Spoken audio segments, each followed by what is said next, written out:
Promesse biblique du jour. Un enfant de Dieu doit connaître ce qu'il est en Christ. La situation que vous traversez aujourd'hui ne peut déterminer ce que vous êtes aux yeux de Dieu. Vous avez de la valeur. Vous êtes co-héritière avec Christ. Lisez cela dans Romains chapitre 8 verset 17. Or, si nous sommes enfants de Dieu, nous sommes aussi héritiers. Héritiers de Dieu et co-héritiers de Christ. Si toutefois nous souffrons avec lui, afin de prendre aussi part à sa gloire. Tu es accepté par Jésus-Christ. Romains chapitre 15 verset 7. Accueillez-vous donc les uns les autres comme Christ vous a accueillis pour la gloire de Dieu.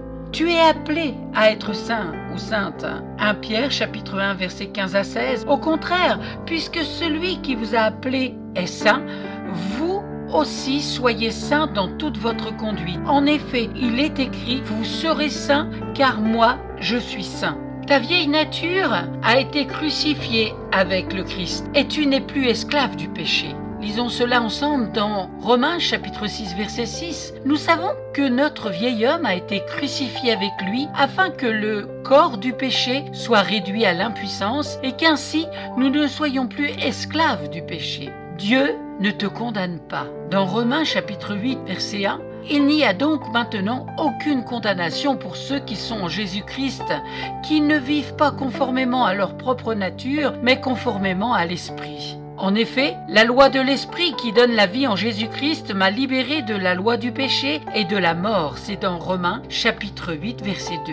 En Christ, tu as la sagesse, la justice, la sanctification et la rédemption. 1 Corinthiens chapitre 1 verset 30, c'est grâce à lui que vous êtes en Jésus-Christ. Lui qui est devenu, par la volonté de Dieu, notre sagesse, notre justice, la source de notre sainteté et notre libérateur. Ton corps est le temple du Saint-Esprit. 1 Corinthiens chapitre 3 verset 16, ne savez-vous pas que vous êtes le temple de Dieu et que l'Esprit de Dieu habite en vous? Et pour terminer, tu es une nouvelle créature en Christ. 2 Corinthiens chapitre 5 verset 17, si quelqu'un est en Christ, il est une nouvelle créature. Les choses anciennes sont passées. Voici, toutes choses sont devenues nouvelles. Amen. Merci pour votre attention. Merci d'avoir pris du temps pour écouter. Soyez abondamment bénis au-delà de vos espérances. Sachez que si vous voulez poursuivre la méditation de la parole de Dieu et que vous n'avez pas de Bible, vous pouvez me contacter. Je vous en offrirai une. À très très bientôt.